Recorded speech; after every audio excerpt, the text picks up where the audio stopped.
Madame, Monsieur, bonsoir. Présidentielle au Sénégal, au menu de questions d'actu ce soir.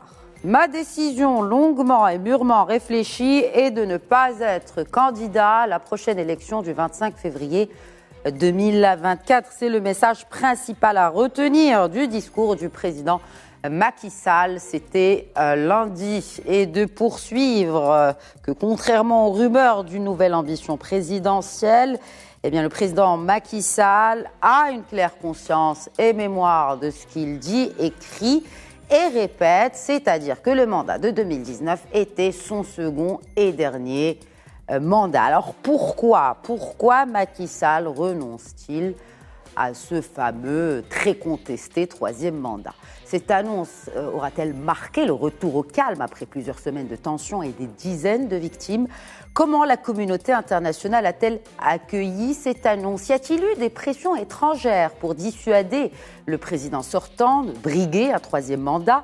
Comment interpréter la saisie de l'Assemblée nationale sénégalaise pour modifier la Constitution et le code électoral? Selon Macky Sall, du moins, le Sénégal est rempli de leaders capables de pousser le pays vers l'émergence.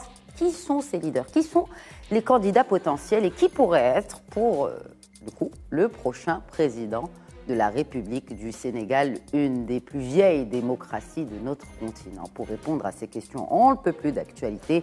J'ai le plaisir d'accueillir sur le plateau de questions d'actu Alioune Gaye. Bonsoir. Bonsoir. Je rappelle que vous êtes président fondateur du groupe Afrique Challenge, l'Afrique qui ose. Bienvenue à vous sur ce plateau. Merci pour l'invitation. J'ai également le plaisir d'accueillir mon cher confrère Bachir Thiam. Bonsoir Bachir Thiam. Bonsoir Khadija. Bienvenue à vous sur le plateau de questions d'actu. Un plaisir de vous accueillir. Merci beaucoup, c'est partagé. Bonsoir Alioune Gaye aussi. Bonsoir chef. Merci de nous accueillir tous les deux. Marhaba. Merci. Et un autre confrère qui se joint à nous, cette fois depuis Dakar. Il est directeur de publication du magazine Le Panafricain. Karim Diakhaté, bonsoir. Bonsoir madame. Alors justement, Karim Diakhaté, ma première question vous est destinée. J'ai clôturé un peu mon introduction en mettant en valeur la démocratie made in Sénégal. C'est l'un des pays où ont été organisées des élections déjà au 19e siècle. Si vous pouviez peut-être, si on pouvait commencer cette émission par rappeler l'histoire de la démocratie sénégalaise, une des plus vieilles de notre continent. Le Sénégal a une très longue tradition de démocratie. C'est un pays qui a été longtemps présenté comme l'un des pays phares de la démocratie en Afrique de l'Ouest et même, si vous voulez, sur tout le continent africain. C'est parce que le Sénégal est l'un des rares pays africains où on ne connaît pas encore de coup d'État. C'est un pays qui a su, depuis son premier président Léopold Sédar Senghor, qui était chrétien, dans un pays à 90% de musulmans. Donc, c'est un pays qui a pu avoir une trajectoire politique qui a fait que de tout temps, il y a une tradition démocratique. Il faut également se rappeler que on vote au Sénégal depuis déjà les années 1800, 1789 exactement, pratiquement au temps même de la Révolution française. C'est vous dire que c'est une tradition qui est ancrée dans les mœurs. Et on a pu voir avec l'indépendance du pays en 1960 qu'il y a eu effectivement un long processus qui a mené d'abord du régime de parti unique avec à l'époque l'Union progressiste sénégalaise devenue le Parti socialiste avec Léopold Sédar Senghor qui a passé le flambeau à Abdou Diouf en 1980. Abdou Diouf qui a pu pendant 20 ans diriger le pays et qui a institué ce qu'on a pu appeler le multipartisme intégral, qui a vu l'ancien opposant de 30 ans, pratiquement 26 ans, Maître Abdoulaye Wade, arriver au pouvoir en 2000 et par la suite être remplacé en 2012 par l'actuel président Macky Sall. Seulement, c'est une tradition démocratique qui a été quand même entachée, même par le passé, par certains incidents. Et on a pu voir également ces dernières années un certain effritement de cette image de marque de la démocratie sénégalaise, ce qui a pu conduire à des dérives malheureuses qu'on a pu voir en mars 2021 déjà, et tout récemment, en juin 2023, avec la mort de dizaines de jeunes Sénégalais. Oui. Cela, nous y reviendrons au cours de l'émission, mais c'est vous dire qu'en fait, il y a une longue tradition démocratique, c'est vrai, mais véritablement également, il ne faut pas dormir sur nos lauriers parce que Absolument. toute la sous-région est dans une certaine convulsion. Le Sénégal est dans ce qu'on peut appeler un cercle de feu, parce que c'est un pays qui est quand même voisin d'autres pays qui connaissent des périodes de transition comme le Mali, comme la Guinée ou le Burkina Faso, où ce sont des régimes militaires qui mènent actuellement une transition. Et on a pu voir au Sénégal qu'il y a eu une crainte par rapport aux événements qui sont passés récemment. Oui. Je ne sais pas si j'ai un peu résumé en fait le fond de votre question, mais c'est ce qu'on pourrait retenir de manière en tout cas très succincte. Certainement. Alors en parlant de manière très succincte, on a parlé justement de cette tradition démocratique. Bachir Thiam, qu'en est-il de la Constitution? Alors elle a été revue lors du premier mandat du président sortant. Déjà pourquoi? Juste pour rappeler peut-être les objectifs Moi, c'est pour éviter justement qu'on retombe encore dans le bis repetita de tout ce qui a peut-être jalonné, en tout cas qui a freiné le développement de cette démocratie dont on parle. Ça fait très longtemps. On dit que c'est un pays qui a une tradition démocratique, oui.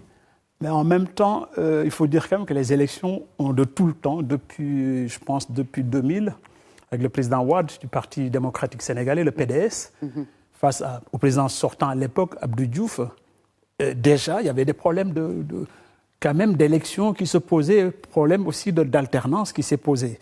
Je veux bien qu'on loue peut-être la tradition démocratique du Sénégal, mais si on reprend l'historique aussi récente du Sénégal dans ce domaine, on sait qu'en 63 ans, depuis l'indépendance du Sénégal à nos jours, le Sénégal n'a connu que 4 présidents. Alors, si on part du fait qu'un président peut-être ne ferait que 2 mandats et partir, en 63 ans, on n'a eu que 4 présidents, donc il y a quelque chose qui n'a pas été respecté ou fait en tout cas. Bon, qu'est-ce qui s'est passé? Le président Macky Sall, le président actuel, donc sortant, finalement, arrive au pouvoir, il s'est dit, écoutez, moi je vais changer la Constitution, dorénavant, plus personne, aucun président ne fera 2 mandats consécutifs. Plus de 2 mandats consécutifs, c'est 2. Donc qu'est-ce qu'il fait? Il change la Constitution, c'est du droit, on réécrit la Constitution. Ceux qui l'ont écrit, je pense qu'ils étaient bien placés pour le faire, ils l'ont fait. Au bout de quelques années, le débat se repose. On commence à dire, écoutez, c'est bon, on a reformé la Constitution, donc ce n'est plus 7 ans, ok, on passe à 5 ans, c'est un quinquennat. Mais ce quinquennat que vient de commencer le président Macky Sall, donc c'était son 2e mandat en 2019, ne compte pas si on prend compte des 7 ans qu'il avait déjà passés, de 2012 à 2019. Le débat s'installe comme ça en disant, écoutez, ça ne peut pas, ce n'est pas rétroactif et tout ça, le droit, etc. Ce qui est un vice de forme. Vice de forme. Ils ont été chercher en tout cas quelque chose qui pourrait valider ou pas. Non, mais juridiquement, c'était valide. C'est discutable. Politiquement, c'est autre chose. C'est discutable. C'est ce que nous discutons, justement. C'est discutable, justement. C'est discutable tout ça parce que certains juristes diront aussi, mais écoutez, la réforme elle remonte à 2001. Oui. OK? Donc, ce n'est pas la réforme de 2016 qui est en jeu. Celle de 2001, déjà, limitait les mandats à 2 fois, 2 mandats consécutifs de 5 ans. En tout cas, 2 mandats consécutifs, c'était ça. Le président Sall arrive, il dit, écoutez, septennat, c'est trop, on repasse au quinquennat, ce qui était le cas avant lui. Donc, on revient au quinquennat, et à partir de ce moment, ces juristes prennent la parole en disant, écoutez, le septennat qui vient de passer ne compte pas dans la nouvelle réforme. Voilà le débat qui s'est posé. Et puis maintenant, c'est un débat de juristes. Donc chacun va défendre son camp. Effectivement, on aboutit à ce qui s'est passé finalement. Oui. Mais la réforme, elle, juridiquement, aujourd'hui, en tout cas, la phrase qui persiste encore à diviser le Sénégal, c'est de dire que personne ne peut faire 2 mandats consécutifs. Plus de 2 mandats consécutifs. Donc c'est 2 mandats au maximum. Je pense que le président sortant, le président Macky Sall, aujourd'hui, il est à son 2e mandat de 5 ans. Alors, parce que lui, dans son discours, il a dit que, de toute façon, il décide de ne pas se présenter, quand bien même la Constitution le lui permet. C'est-à-dire que, en gros, même lui, il défend cette idée qu'il n'avait même pas à changer la Constitution pour briguer un 3e mandat. Mais, déjà, si vous avez droit d'accéder à votre propriété chez vous, Vous n'avez pas demandé l'autorisation du voisin. Oui. C'est simplement ça. Si ça lui permet, pourquoi il renonce alors? Il n'a qu'à y aller, c'est tout. Donc constitutionnellement, il le pouvait. Mais en tout cas, c'est ce qu'il dit. Et c'est pas ce que dit aussi l'opposition, quoi, pour parler à leur place, parce que je suis pas opposant, moi, du tout. Oui. Mais je sais que quand même l'opposition sénégalaise aujourd'hui ne peut pas admettre que, justement, qu'il brigue un troisième mandat. Ce qu'ils appellent troisième, lui appelle deuxième, au fait. C'est question d'appellation. Je ne sais pas finalement qui est dans le tort. En tout cas, le débat est tranché ouvert, maintenant, absolument, oui. surtout qu'il a fait cette annonce à Lungue. Est-ce qu'elle était prévisible? Est-ce qu'on l'attendait? Peut-être dans certains cercles d'observateurs, est-ce qu'on l'attendait ou effectivement cette annonce a surpris tout le monde? Je pense que, d'abord, c'était une très bonne nouvelle parce que tout de suite, il y a eu comme une aération de l'espace au Sénégal et en particulier de l'espace politique qui était très tendu. Parce qu'on a l'impression, en regardant la presse télévisée ou écrite, voilà, que c'était le sujet permanent, incontournable. Et je crois que à la fois et dans son camp et les opposants étaient extrêmement surpris parce que quand on voit l'ensemble des projets, l'accélération de certains, des inaugurations annoncées, voilà, c'était de manière entre guillemets prémonitoire, c'est un message subliminal pour dire, voilà, je dois encore continuer la réalisation de ces projets jusqu'à leur aboutissement. Donc je pense que là, il y a eu vraiment c'était vraiment une surprise. Certains des opposants qu'on a écoutés sur certains médias disaient que c'était plutôt une bonne surprise. Okay. Et je crois que peut-être les gens ne s'y attendaient pas. Les signaux faibles tendaient peut-être à laisser penser qu'il allait forcer l'histoire et voilà, s'imposer dans cette candidature-là. Mmh. Alors, vous avez parlé d'aboutissement. Ce serait bien qu'on parle aussi du bilan de ces deux quinquennats du président sortant, du président Macky Sall. Qu'est-ce qu'on peut retenir? Je vais faire un tour de table sur la décennie au pouvoir de Macky Sall. Je commencerai par Lungue. Alors, sans jugement de valeur, parce que je crois que aucun. Voilà, c'est vraiment là, je suis économiste, donc raison voilà, de plus que je commence voilà, avec vous. Voilà, donc je pense que aujourd'hui, très honnêtement, personne ne peut contester qu'il y a eu des réalisations majeures au Sénégal. Pour ceux qui viennent régulièrement, on a vu des projets structurants, notamment en matière d'infrastructures. On a vu Diamniadio, donc cette ville à presque une centaine de kilomètres de Dakar, avec un ensemble d'infrastructures qui voient le jour, qui se développent. Sur le plan du transport également, on a vu l'avènement du TER, malgré les critiques qui aujourd'hui permettent de désengorger, d'accélérer la mobilité urbaine, qui est un vrai sujet. Vous le savez peut-être pour les téléspectateurs qui nous suivent, qui n'ont peut-être pas eu l'occasion d'aller à Dakar. Dakar est une presqu'île, donc il y a très très peu de voies et par conséquent tout le monde converge aux heures de pointe vers les mêmes points, en particulier le plateau ou les cités ministérielles. Donc vraiment il y a un vrai sujet de mobilité. Donc là sur ce plan-là il y a eu des efforts extrêmement importants. Très prochainement, il y aura le BRT, qui est également un autre bus rapide transit, donc qui permettra de désengorger encore davantage. Beaucoup d'infrastructures au niveau des ports, je crois que c'est aussi un point essentiel.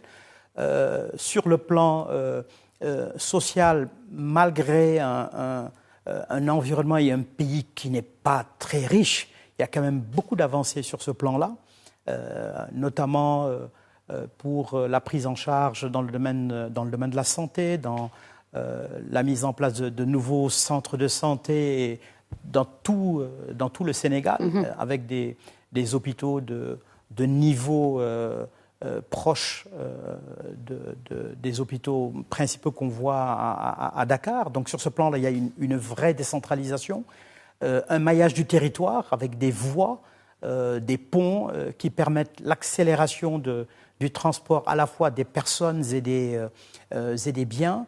On a repris, outre le terre, donc le chemin de fer, parce que nous ne sommes pas un pays isolé. On a besoin de connecter d'abord des régions, mais également on a une ligne traditionnelle avec le Mali, oui, pour lequel donc, le Sénégal est à la fois un débouché, mais en même temps une porte vers ses clients à l'international.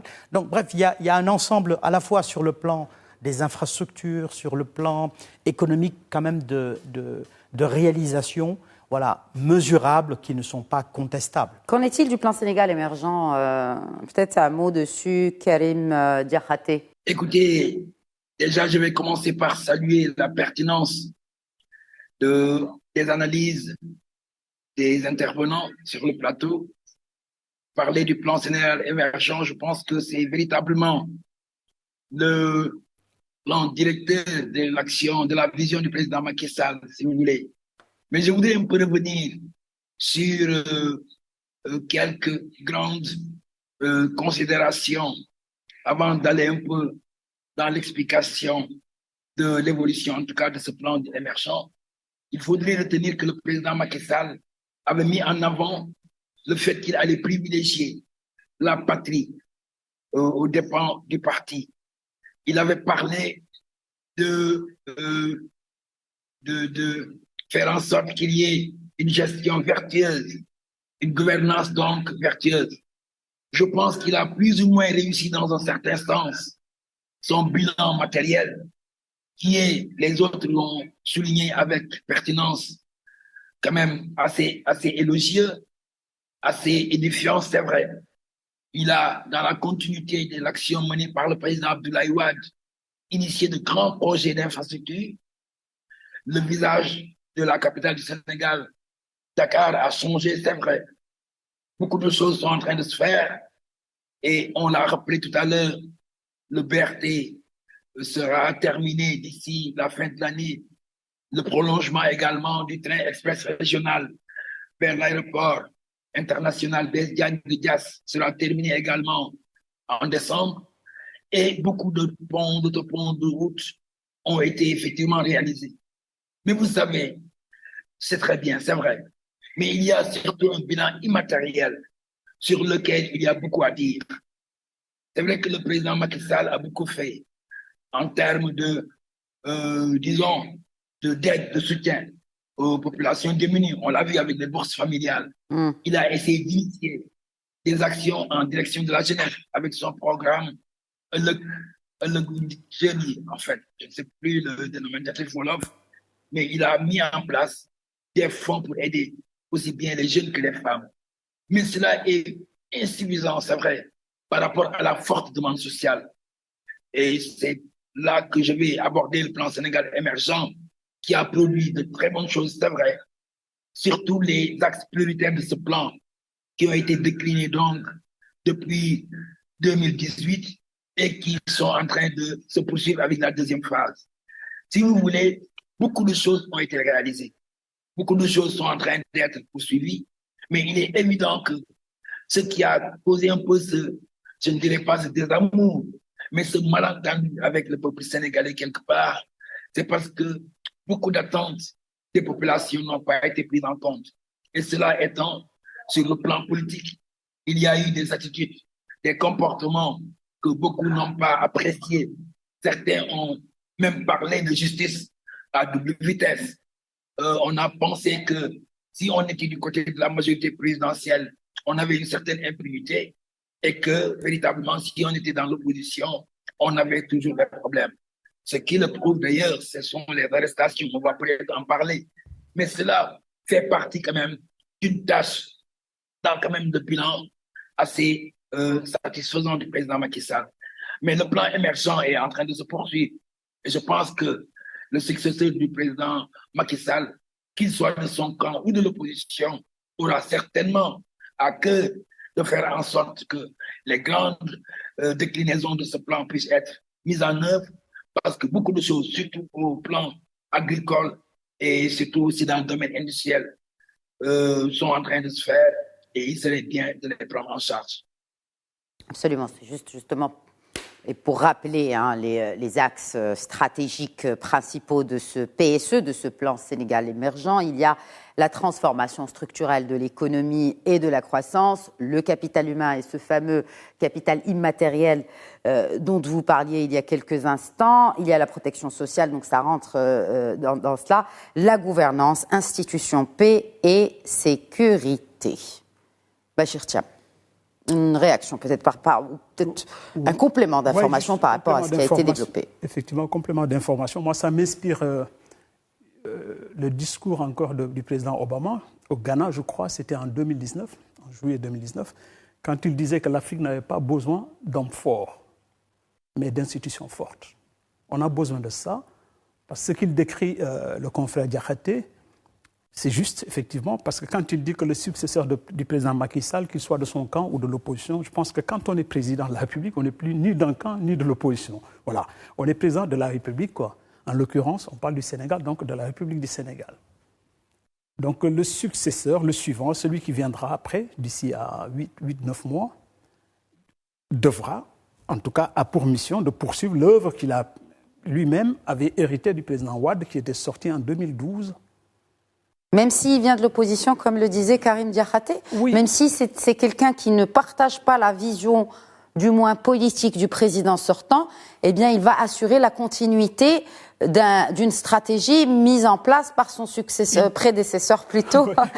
Voilà, c'est ça. Il peut ne pas l'appeler plan Sénégal émergent, il peut l'appeler autrement. Mais les objectifs sont les mêmes. Il faut avoir une vision stratégique sur du long terme. On est quand même sur un pays, on n'est pas sur une entreprise, une PME, on est sur un pays de 17 millions d'habitants, c'est ça, ouais, 17-18 millions à peu près. C'est un grand pays finalement, dans une petite surface. Dakar est une presqu'île, c'est 4-5 millions d'habitants bientôt. Alors que c'est une petite surface. Dakar, c'est le combien % de la population, de la superficie sénégalaise ? 3%. Mais qui concentre 5 millions d'habitants. Donc le tiers, quoi. Donc quand on vient et qu'on prend les rênes de ce pouvoir-là, qu'on vient de l'opposition ou du parti sortant, je pense que l'objectif premier, c'est de continuer d'abord à faire avancer le pays. Faire avancer le pays, c'est justement embarquer tout le monde, si vous permettez l'expression, dans le bateau pour qu'on y arrive. Sauf qu'une fois qu'on est au pouvoir, on n'est plus dans une lutte de politique ou d'opposition. C'est ça le problème, justement. C'est quand je citais le président Obama en parlant d'institutions fortes que d'hommes forts, justement, ça nous permet toujours de sortir. À quelle institution faites-vous référence? Toutes les institutions, la justice en l'occurrence. La justice, oui, ça a été évoqué. Ça, c'est important. De toute façon, il n'y a pas de croissance économique, il n'y a pas de justice sociale, il n'y a pas de développement ou même d'émergence sans un pouvoir judiciaire fort, indépendant. Et impartial. Et impartial, et transparent et juste. Et juste, oui. voilà, très bien. Ouais. Tout le débat tourne aujourd'hui autour du est-ce qu'il a fait, est-ce qu'il n'a pas fait, est-ce qu'il mérite d'aller en prison, est-ce qu'il n'a pas... Qui on emprisonne au Sénégal, qui est en liberté, tout ça. Donc c'est une question de justice qui se pose. Tout le débat tourne autour de cette question-là. Il nous faut trancher cette question-là et évacuer, passer à autre chose. Parce que c'est seulement en ce moment, après qu'on aura une justice très forte, qui est indépendante, qui est juste, qui est vraiment indépendante, qui permettra aux Sénégalais, les acteurs en tout cas économiques et politiques, d'avancer dans les domaines maintenant qui les concernent. Mais là, tout le débat est porté sur la justice. Chaque fois qu'on fait un pas en avant, on revient. Est-ce qu'aujourd'hui, tout ce qui a été construit n'a pas été détruit pratiquement? Avec les émeutes qui sont passées, on finit par dire, mais pourquoi on détruit ce qu'on a construit pour un pays qui a besoin d'infrastructures? Mais justement, parce que ceux qui se révoltent, eux, ils ne pensent pas que ce qui a été fait, c'est avec leur argent, leurs impôts, parce qu'ils ne payent pas d'impôts en général. Mais le peu de gens qui payent des impôts au Sénégal ou ailleurs, et les dettes qu'on contracte pour l'avenir de cette population-là, n'est pas justement bien compris de tout le monde. Et ce qui fait que chaque fois qu'on soulève, on s'attaque à ce qui a été fait, on détruit, on reprend de zéro. Quand on était élève déjà, les grèves ont toujours porté sur ça. On va s'attaquer aux bus, aux cabines téléphoniques à l'époque, et aujourd'hui on s'attaque aux biens personnels. On finit par faire la même chose qui se passe aujourd'hui en France. En France, ailleurs. Oui, voilà. Ça m'a rappelé justement, aussi ce qui se passe en France aujourd'hui. Parce que justement, il y a toujours cette frange de population en France, en l'occurrence dans les pays développés, qui est un peu écartée du jeu. Alors dans nos pays, c'est la majorité de cette population-là qui est hors jeu, au fait. Donc ceux qui sont en jeu, c'est seulement le corps politique. Quand Parlons de corps politique maintenant. Ouais. Peut-être justement une lecture panoramique des principales tendances qui se démarquent à quelques mois, comme vous le disiez, avant ces présidentielles du 25 février 2024? Est-ce qu'on a vraiment... Rien ne se dégage en dehors du parti au pouvoir, donc avec sa coalition, Oui. et puis l'opposition avec sa coalition. Tout le reste, c'est de petits partis aussi. On est, à un moment, on est arrivé, je pense, à 700 partis politiques pour un pays de 17 millions d'habitants, dont 60% à moins de 18 ans. Ça ne fait pas sérieux, au fait. Parce qu'à un moment, chacun a créé son parti politique, il fallait créer, et puis agréger d'autres partis, créer des confédérations, des fédérations, des coalitions, etc. etc. En gros, il y a le parti au pouvoir avec sa coalition, l'opposition avec sa coalition. Le reste, c'est de petits partis aussi, quoi. C'est ça l'offre politique actuelle. Ça interpelle aussi sur ces conditions d'éligibilité qui posent aussi débat aujourd'hui. Oui, on avait mis en place un système de parrainage qui n'arrange pas tout le monde aussi, parce que quand on parraine, on se retrouve à avoir les mêmes personnes qui parrainent les mêmes candidats, quoi. Et on dit que tiens, Michel Gueye ne peut pas parrainer Michel Thiam, donc c'est pas possible parce qu'il a parrainé un autre. Donc du coup, on est dans un petit marché, une petite offre d'hommes politiques et d'acteurs politiques pour des partis politiques interminables, quoi. 700 partis, 600 partis, 300 partis, c'est impossible, quoi, je crois. Oui. Donc le parrainage a permis quand même un peu de sasser un peu et puis de mettre en valeur quelques partis qui sont représentatifs. Et les autres ne sont pas contents. Ils te diront, écoutez, vous nous avez éliminés par le système de parrainage. Donc le débat est le même, on revient encore. Chaque 5 ans, on va revenir au même système de parrainage, au même débat de qui doit aller, qui ne doit pas aller, qui a le droit de, qui n'a pas le droit. Alors, quand le président Macky Sall annonce qu'il allait saisir l'Assemblée nationale au courant de cette semaine pour modifier la Constitution et le Code électoral, Alioune Gaye, comment interpréter cela? Non, je pense que, juste pour que les téléspectateurs soient au même niveau d'information, il y a un dialogue national un dialogue politique qui a été inclusif, entre guillemets, qui a été initié, qui s'est déroulé avec les différentes parties prenantes. Qui a été initié par le président. Par le président de la République. Faut le rappeler aussi. Mais globalement, quasiment tout le monde a répondu présent, et c'est pas simplement les hommes politiques, c'est aussi des gens de la société civile, c'est des chefs religieux, etc. Donc c'est vraiment un débat inclusif. Et de cela, il en est ressorti un ensemble de recommandations.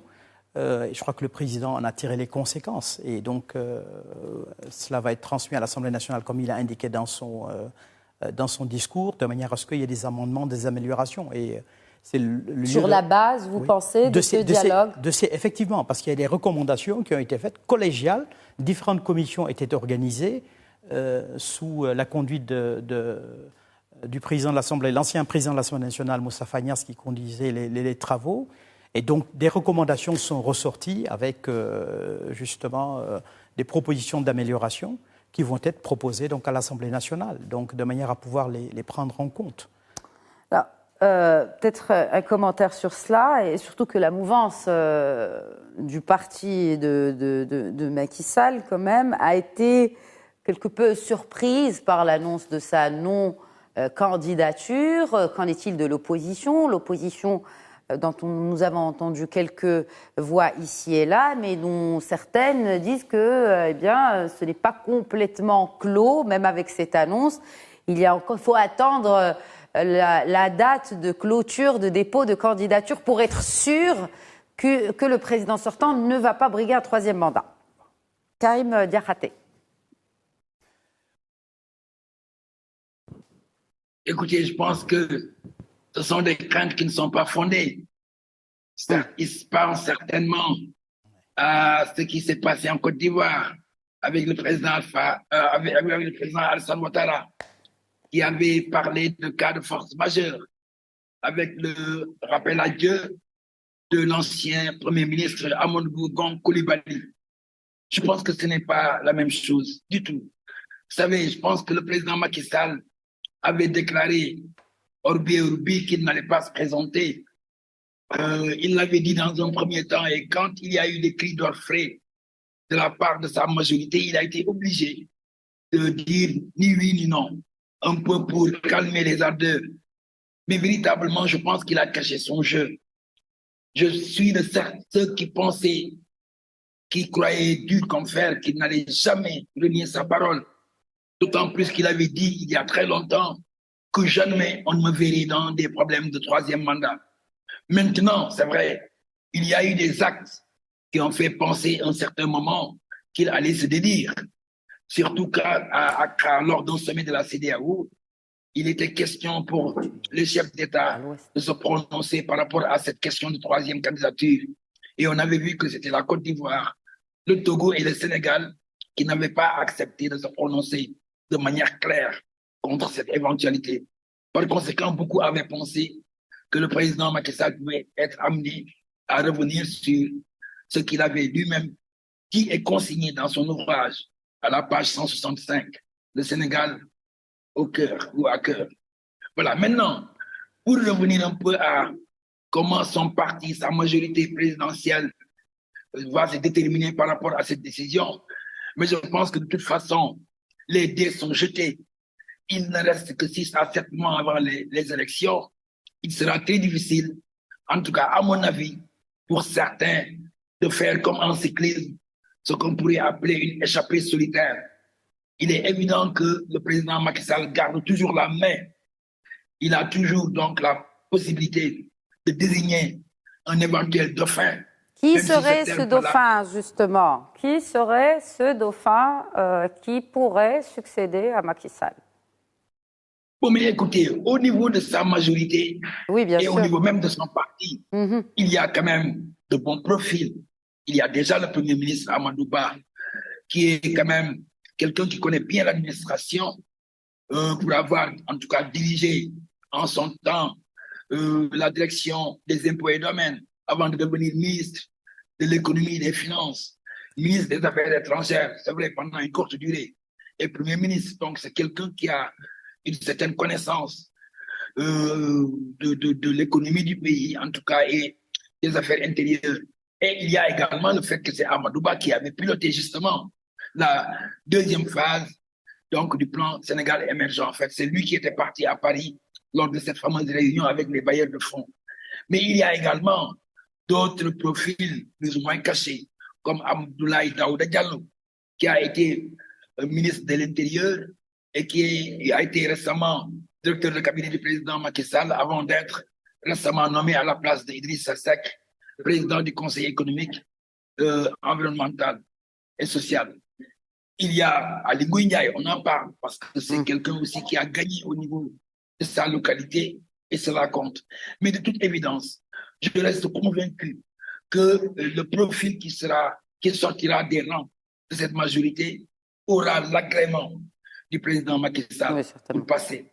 Parce que de toute façon, je pense que si un acteur politique de la majorité penserait pouvoir un peu voler de ses propres ailes, il lui sera difficile d'abord d'avoir le nombre de parrainages, disons, suffisant, parce que si vous voyez au niveau des conclusions du dialogue national, il a été, c'est vrai, fait une petite diminution au niveau des parrains. On demandait 1%, maintenant c'est entre 0,6 et 0,8%, mais ça fait tout de même rapporter à 7 millions le nombre total d'électeurs, un effectif de 56 000. Ce qui voudrait dire que, quelque part, tout candidat éventuel de cette majorité devrait avoir l'onction du président Macky Sall, le patron de cette coalition, pour pouvoir se présenter. De toute façon, moi, je considère que cette majorité pourra avoir juste entre 2 et 3 candidats, certainement, parce qu'ils ont cette possibilité. Mais, en tout cas, ce seront des jeux très disputés.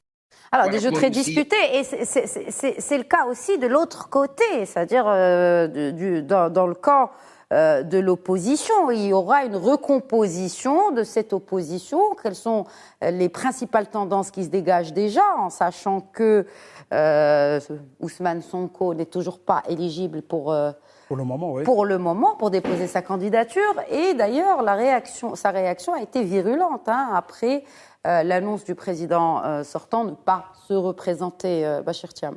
Oui, parce que Ousmane Sonko, pour parler de lui, justement, parce que lui, il est dans cette posture-là de vouloir renverser la table. Il s'est dit, sans moi, il n'y aurait pas d'élection paisible au Sénégal. Il n'y aurait peut-être pas d'élection, au fait. Et d'ailleurs, il a appelé même à manifester, à sortir dans les rues. Absolument, massivement. Oui, absolument. Voilà. Et ça, c'est le débat aussi démocratique qui se pose. Parce que est-ce que Ousmane Sonko ou un autre à sa place a ce droit a le droit aussi de prendre la parole et de s'adresser d'abord aux Sénégalais. Je pense que la veille, il disait adresse à la nation, quoi. Je n'ai pas compris trop. En quelle qualité il pourrait prendre la parole et parler comme un aux président Sénégalais. autoproclamé. Voilà. Enfin, un chef de l'État autoproclamé. Ce qui n'est pas normal. Oui. Je pense que dans une démocratie aussi, il faut être sérieux, quoi. Oui. On peut être acteur politique, mais on peut être chef de parti, on peut remplir son rôle de chef de parti, mais on ne peut pas aller Même de au-delà. l'opposition. Hein. De l'opposition même, Oui, voilà. mais le faire avec les règles de l'art. Règles de l'art. Voilà. Tu ne peux pas prendre la parole en disant « je m'adresse à la nation ». Tu n'es pas élu encore, tu n'es pas le chef de l'État, donc tu n'as pas le droit.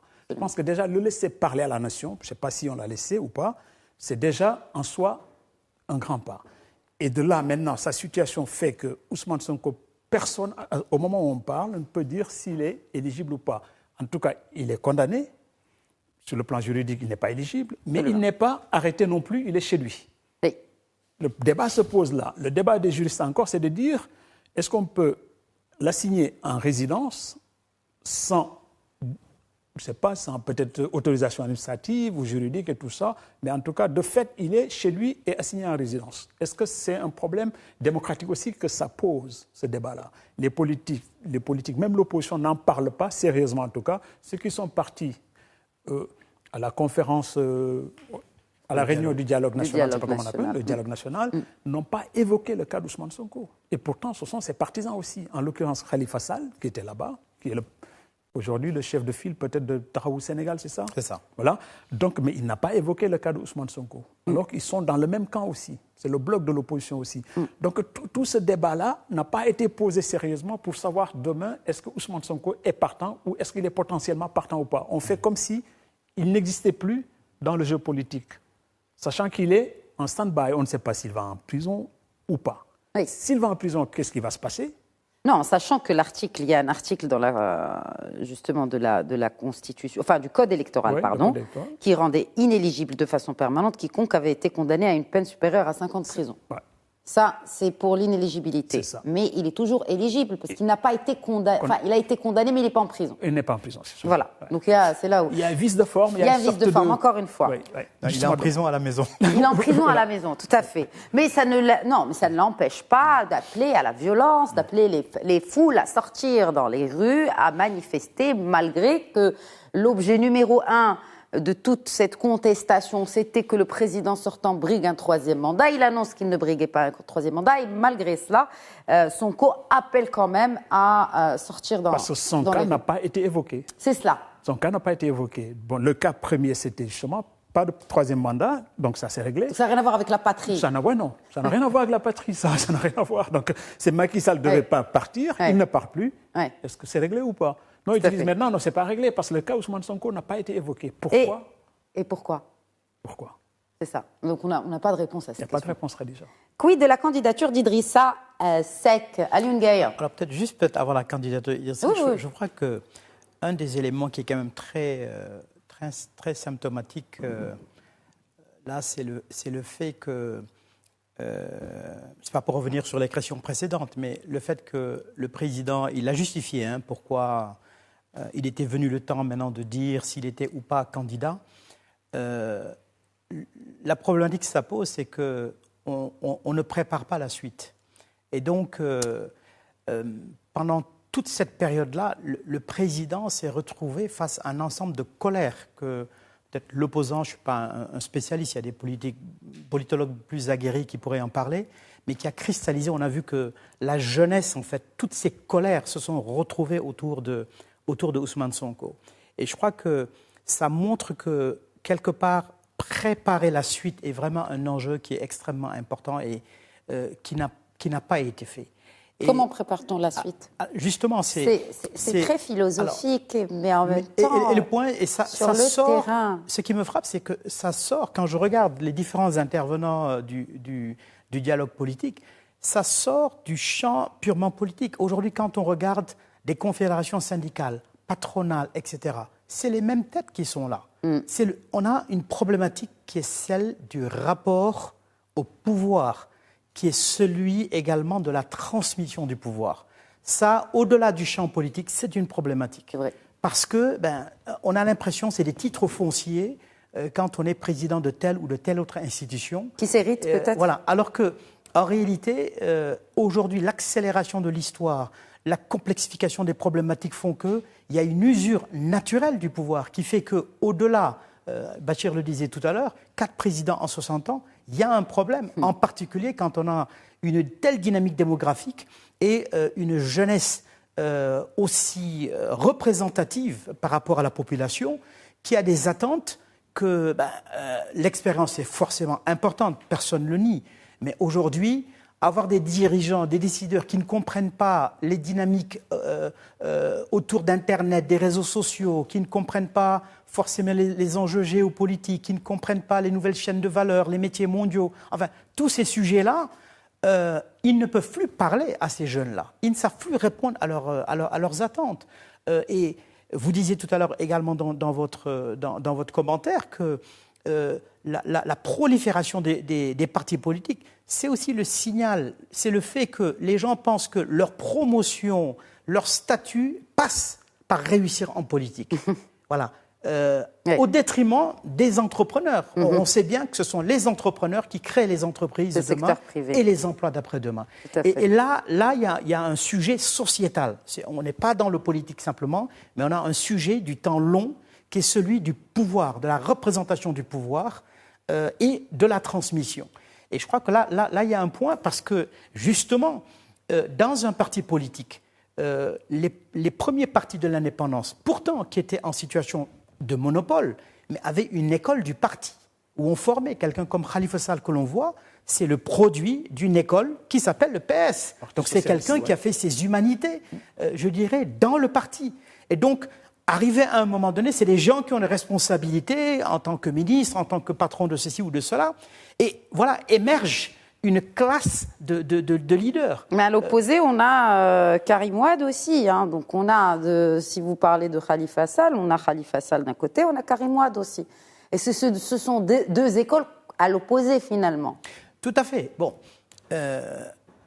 être le fils de son père et avoir ce type de, je dirais, de carrière stratosphérique dans un budget temps aussi court, bon, c'est autre chose. Hein. Après, on peut donner le jugement que l'on veut, mais je pense que c'est plus pour moi, ça c'est plutôt périphérique.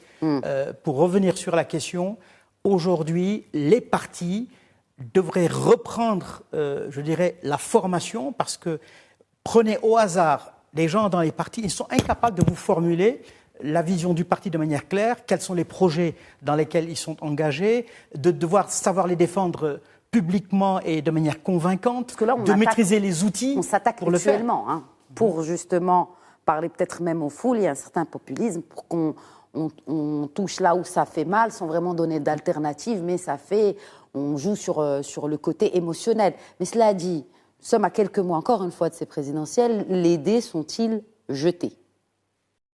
Non, je pense qu'il est trop tôt.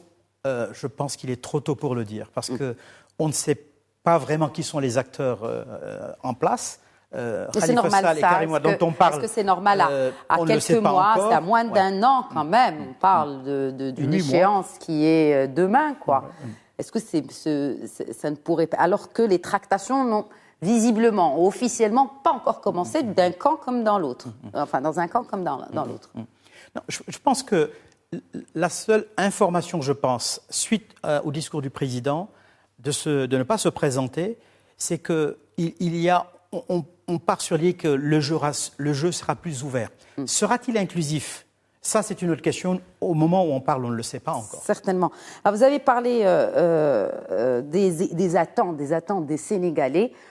Je voudrais finir ce tour de table avec les attentes de la communauté internationale, parce que les réactions ont fusé après ce discours du président sortant lundi soir. Premier à avoir réagi sur Twitter d'ailleurs, c'est le secrétaire général des Nations Unies, Guterres, qui s'est félicité. Pareille réaction en France, qui a applaudi le président sortant Macky Sall. Même les États-Unis ont réagi. Alors, pourquoi autant d'attentes de la communauté internationale et ces réactions Karim Diakhaté, pourquoi, selon vous, est-ce qu'il y a eu, et je posais cette question au tout début, est-ce qu'il y aurait eu, des pressions internationales sur le président sortant pour ne pas briguer ce troisième mandat ? Écoutez, certainement, je pense que la communauté internationale n'est pas restée quand même les bras croisés devant cette situation, disons, pas du tout normale de voir un pays présenté comme donc, je l'avais dit en introduction, comme l'un des phares de la démocratie en Afrique, tomber si bas, si l'on peut utiliser cette expression. Je pense que certainement, il y a eu des pressions amicales, on peut le dire peut-être, mais des pressions quand même, pour faire revenir tout le monde à la raison. Et on se rappelle qu'il la France est-elle, que pensez-vous de la position française? Est-elle ou était-elle pour un troisième mandat ou contre? Mais je pense que le président Macron, on a rapporté que le président Macron avait dissuadé le président Macky Sall de se présenter à de présenter une troisième candidature. On l'a dit. Et il y a 2 semaines, je pense que les 2 hommes s'étaient revus à Paris. Et je pense que ce problème a toujours constitué, en tout cas, un sujet de leur discussion. Et c'est tout à fait normal quand on voit un peu les relations, disons, étroites entre le Sénégal et l'Union européenne et la France, les États-Unis. C'est tout à fait normal que certains États, certains chefs d'État s'inquiètent un peu de cette situation délétère. Bon, mais toujours est-il que le président Macky Sall a dû certainement tenir compte de beaucoup de paramètres. C'est vrai, il a mis en avant le fait qu'il n'a jamais voulu se renier, mais en même temps, il faut se rendre compte également qu'il a fait face à une situation à laquelle il ne pouvait pas se dérober. Parce qu'avec les incidents qui sont survenus en début juin, avec tout ce qu'il y a eu comme victimes, et si on se rappelle qu'en mars 2021 également, il y avait des victimes, et malheureusement, il n'y avait pas eu, disons, de suite judiciaire par rapport à cela. Et cela a fait que, certainement, avec tout ce qu'il y a eu par la suite, les débordements, on a parlé de menaces de saisine de la CPI et tout ça, la Cour pénale internationale, cela peut constituer, c'est vrai, un cocktail assez, disons, en tout cas négatif, dans le sens un peu d'un chef d'État qui veut terminer en beauté. Parce que je pense que c'est cela le souci du président Macky Sall, finir ses chantiers en beauté et laisser à la postérité ce que lui-même a dit, parce qu'il dit qu'il ne fera pas moins que ses prédécesseurs. Par conséquent, je pense qu'il a tenu compte des pressions, je mets ça entre guillemets, de ses amis d'Afrique et certainement de l'Occident, mais il a dû également écouter les voix, même au niveau du Sénégal, les chefs religieux, certains avec lesquels il avait taillé bavette pour discuter à propos de ça, et certains à qui il avait déjà donné sa parole.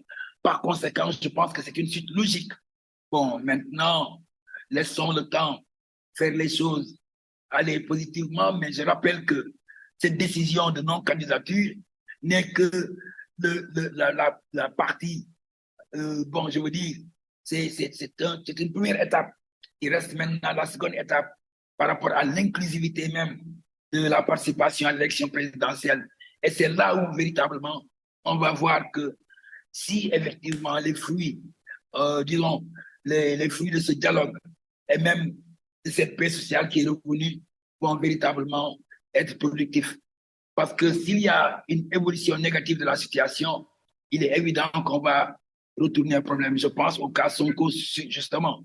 Maintenant, attendons de voir ce que les choses vont donner dans quelques semaines. Absolument. Parce qu'effectivement, l'annonce a certes fait baisser la tension, mais un retour à la paix civile totale et rétabli totalement, c'est ce qu'on souhaite en tout cas à nos frères sénégalais, n'est pas encore chose confirmée. Alors, juste un dernier mot sur ce qu'on doit attendre ces prochaines semaines. Alors il y a bien sûr la clôture du dépôt de candidature qui est pour bientôt, Bachir Thiam.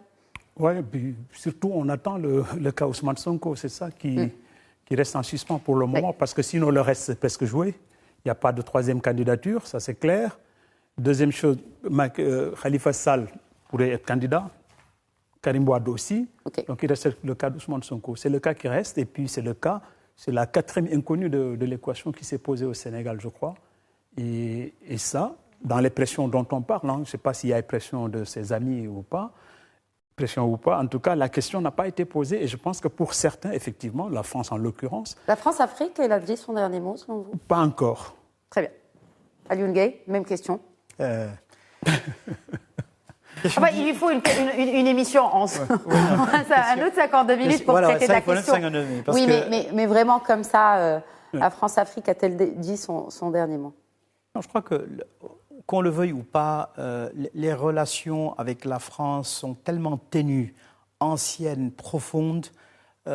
Oui, tout le monde comprend, et je crois que même le président français comprend parfaitement qu'il y a aujourd'hui des attentes différentes et que le langage ne peut plus être le même. Okay. Le langage de la condescendance n'est plus possible aujourd'hui.